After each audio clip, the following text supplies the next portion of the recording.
特殊悬赏地图不下雨还有点不习惯呢。哎，有剩饭，突然又习惯了。这不是卧底的标准开局吗？精致 AUG 满配的，包底要是能再来点762，算了吧，这也不搭呀。下辐射找把762枪或者556子弹。哎，不是，怎么还是762？武器箱没开，有机会。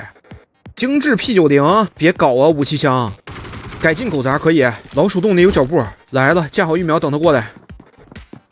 拿下，哥，来个7甲。我去，7套卓越 AC132，剩饭没吃完呢，又来人了。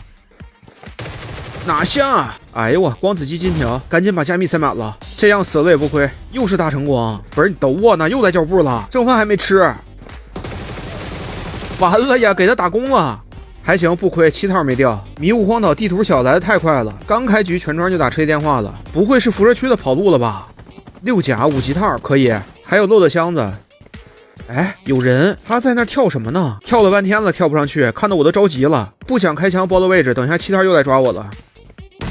脚下扎的扎不死，大残一枪死，直接猛攻，没投入了，不能让人打上状态。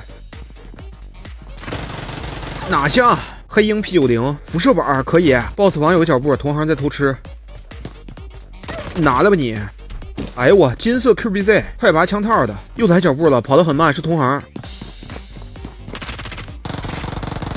一枪头就没了，这是纯纯的福利局啊！蓝海湾的车业电话确实是一个全庄打的，辐射区就剩一个全庄老六，还被我制裁了。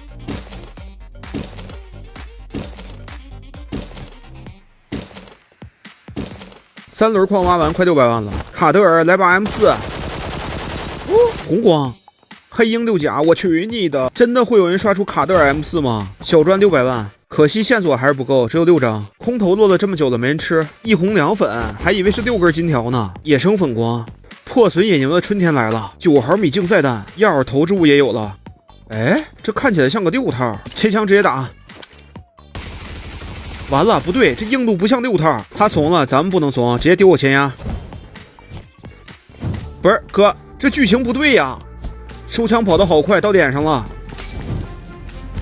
烧到了，在箱子后面大残了，最后一个火，唯一的机会不能丢偏了。现在想跑啊，已经来不及了啊！金光黑鹰狗杂铁爪没空，哎呦我，维列哥都刷完了，怪不得打得这么自信。野生晨光7级包可以，他身上居然有10张狗牌，应该是清图了吧？还没有，这回清图了，加上他包里的2张狗牌，有12张狗牌。卡德尔都刷了几十上百只了，也没见过 M4，又是大红光。专属装备到底谁在出啊？依旧是小赚600万。对了，是斩首地气的狗杂，特殊悬赏够了，来。我去，15根顶中顶啊！